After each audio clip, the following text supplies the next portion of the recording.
Very interesting. Yeah, absolutely. Well, it's a very good afternoon to you. Welcome to this webinar that we're going to be having today. We're going to be touching on some of the highlights that came out of the cabinet meeting that took place on Wednesday in Denhays in Cape Town. My name is Karabo Lance, and for the next couple of minutes, you and I are going to be together as we look into some of those highlights. Now, following the cabinet meeting that happened, the Minister in the Presidency, Minister Jackson Mthembu, also had a media briefing which took place yesterday. Now, to bring into perspective some of the issues that were discussed in that cabinet meeting, we have the Acting Director General of the GCIS, Ms Phumla Williams, who will talk us through some of these highlights. But before we do that, let me just encourage you to have your input by discussing some of the matters that we have. You can comment on the comment section of this video and invite some of your friends as well to watch the video as you do it. And we thank you so much for that. DG, thank you so much once again for your time. Good morning, Karabo, and good morning to the viewers. All right. DG, let's start by talking about one issue that's on everybody's lips, really. It's something that I would like to call a growing investment in the country.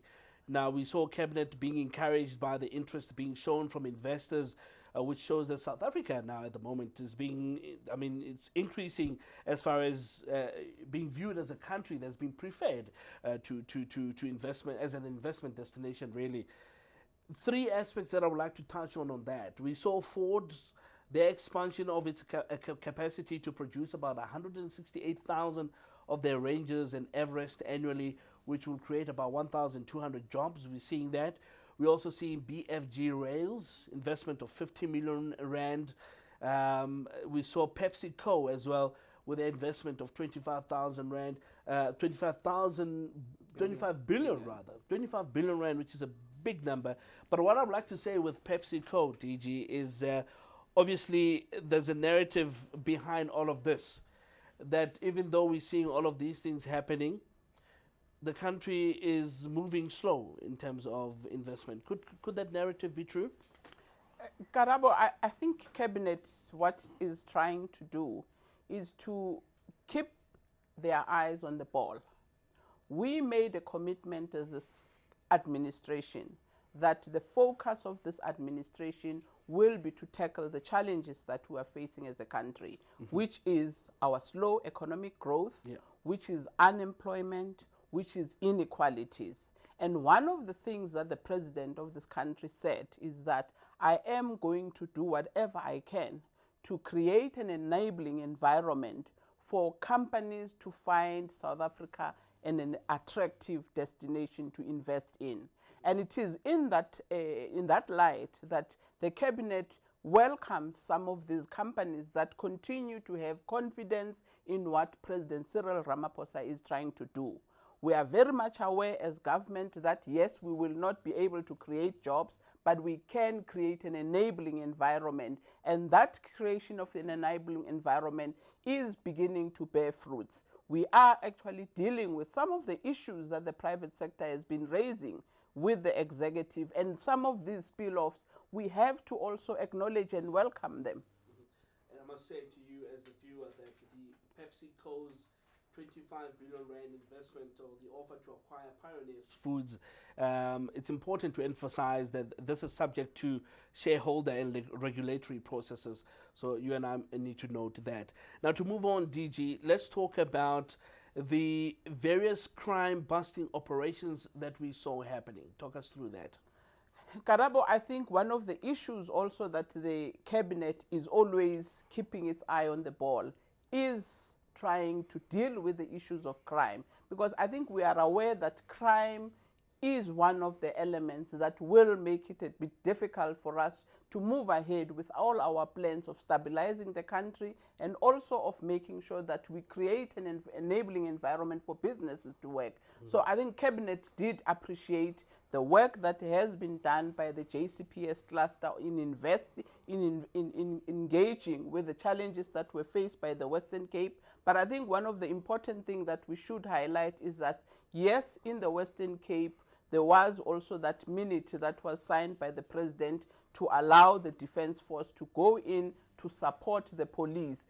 But we have to also indicate that the program of the South African police is to create a safe an environment for all our communities. There's a lot of work that they are doing in other provinces, but what the cabinet wants to call on is that all South Africans have a responsibility to work with the police. I think we've often said that some of the crimes that are actually happening in our communities, some of the community members may know somebody who's involved in that, but what we are calling on is to say, yes, don't take law into your own hands, but do something to make sure that you report to the law enforcement agencies. And if we all tackle this issue, I think we stand a better chance to succeed in what we are supposed to do. All right.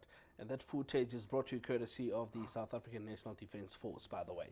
Let's talk about some of the cabinet decisions that were taken. Just to start off, perhaps the policy and policy direction for the licensing of the high demand spectrum. Let's talk about that. Karabo, also this is another very important decision that was taken by cabinet. I think the minister did point out that the minister responsible for this area will hold a fuller briefing and then unpack what this policy and policy direction on the release of spectrum is going to entail. But what we want to emphasize as cabinet is that it's again one of the issues that the president had committed in the State of the Nation to say, I will do whatever it takes to address this issue. And the issue of spectrum, we know that it hinges very much on the issue of the data cost that has always on an ongoing basis is raised by young people, but business to say data costs in this country are too high. Yeah. They are too high for young people who are studying. They are expensive for upcoming young people who want to do something for themselves. Yeah. And they are also high for the business as a whole. So this is again another intervention that is done by cabinet to say, let us remove the barriers to make sure that we continue this journey of correcting and building our economy and also creating jobs for young people. So the spectrum policy direction that has been approved by cabinet, it will be made available, but the minister responsible, Minister Stella Ndabeni, will also unpack it much more to say what will it do and what is going to be the way forward after this approval by cabinet. All right. If you've just joined us, welcome to it. We're just touching on some of the highlights that came out of the cabinet meeting that was held on Wednesday. My name is Karabo Lance, and together with me, I'm with the Director General of the Government Communication and Information System, Ms Phumla Williams, and we're touching on some of the issues really that we discussed following the appointment, DG, of the Presidential Expert Advisory Panel on Land Reform and Agriculture. Tell us more about that one.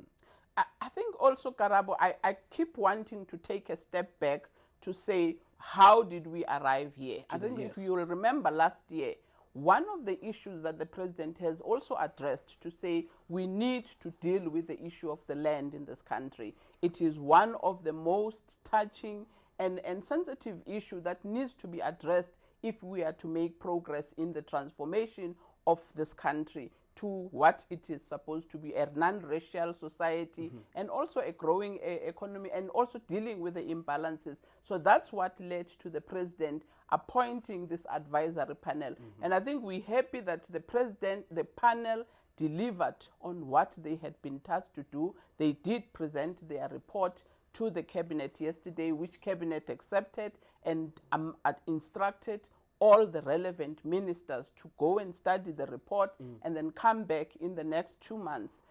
And I think you will appreciate this whole body of work is being led by the Deputy President, and the Deputy President will oversee to make sure that the work that has been done by this policy, by this panel, it does take us forward from where we were in the last year. But on Sunday, I think the panel itself will be making this process available to the general public. There will be a media briefing on Sunday morning at 10 o'clock, and I think we should also look forward to getting the panel unpacking what their findings were and what is it that they are recommending for this government to take this process forward of the land issue. I think with the media briefing that's going to be taking place on Sunday, I wonder if this is the same one where we're anticipating Minister Tidiza on the 28th to be running that media briefing here in Tshedimosetso House. Cabinet also approved an important legislation just as we gear up for Women's Month. Is that linked to that? Yes, I think it's an important piece of work that has been done, particularly for dealing with the inequalities when they relate to women. You will remember that in 1998, there was a recognized customary law bill act that was approved. I think it was in 1998. However, there were certain sections that were declared as invalid. There's been a lot of work that has happened. The whole judgment was in 2017, if I recall. Then there was a lot of work through the Department of Justice that went into presenting this amendment, which is now going to be submitted to Parliament.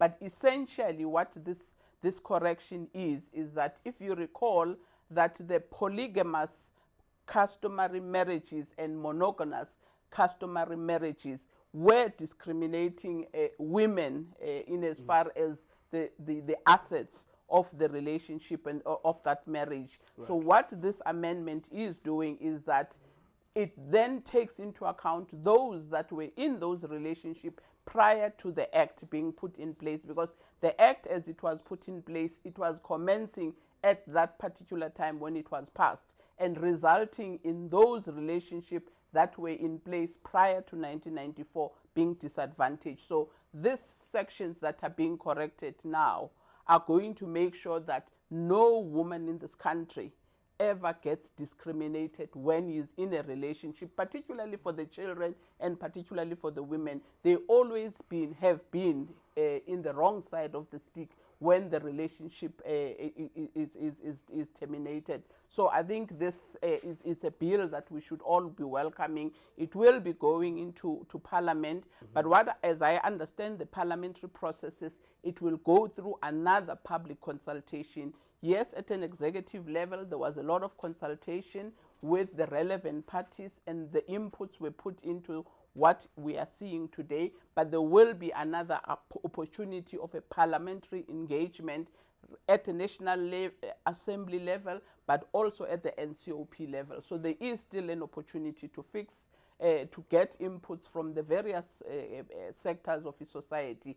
Bottom line is that it is an attempt to deal with the discriminatory laws that were disadvantaging particularly women who were in these customary marriages. All right. Let's talk about some of the major events that we can look out for in the upcoming period. Perhaps the first one that's coming to my mind is the first high-level annual policy dialogue forum on secondary education in Africa. It's a big one. It goes under the theme preparing youth for the future work or for the future of work, rather. Bring us up to speed on that, DG. Yes, I think the cabinet reflected on this, because I think it is also one of those dialogues that is important in what we are trying to do as a country. It is a dialogue which Department of Basic Education will be co-hosting with a association of educators forum, which is within the Development Bank, African Development Bank. It will consist of the various African ministers of education, but it's a dialogue that takes our process forward in creating an education, a secondary education to higher levels. And I think that what is pleasing for us as government is that we are always on a journey to try and improve our education system, and making sure that the education that we provide our young people gears them for the future. And this dialogue is going to be quite helpful in those kinds of discussion, where we look at what we are offering in the African continent and what is it that we need to look forward in tweaking and making sure that our young people become employable as we going into the future. Women's Month is coming up as well. Yes, we also reflected on the Women's Month. The Women's Day, which has been declared as a public holiday, it's on the 9th, and it will be taking place in Northwest. But an important thing that we would like to highlight is that it is a month where we try and put all our energies in just appreciating what we've achieved as women, but also reflecting on what the challenges are that are still facing women. We've done a lot of work in reflecting what we have done to correct the discriminatory laws in this country in as far as women. But I think we would be wrong in saying that everything is sorted out in as far as women's right and equality of women. So what we are going to be doing during the month, it will not end on the 9th, but we're looking at a program that will go cut across all the 4 weeks of August, where we reflect on what have we done for women and celebrate those areas where we have made successes, but also reflect on areas where we are still found wanting. And I mean, one of them, the issues that we all still talk about is the gender-based violence, which remains an issue, and it's a matter that we should all be engaging on in making sure, what am I doing as a young man in making sure that I respect the women that I interact in society. So I think we will be using this month not only on women participating, but also in men participating in how we reflect going forward. There you have it. That's the Acting Director General of the Government Communication and Information System, Ms Phumla Williams, with us, touching on some of the highlights that were touched on during the cabinet briefing that took place, the cabinet meeting rather, that took place on Wednesday. And that's where we're going to have to leave it for today, and hopefully you're going to join us next time as we do the same. I think in 2 weeks we'll be coming back here updating you in terms of what cabinet spoke about. I'm looking forward to the 28th of July 2019, which is this coming Sunday, where we're going to be having a media briefing being led by Minister Togoti Diza. I'm looking forward to be meeting you there. Ciao for now.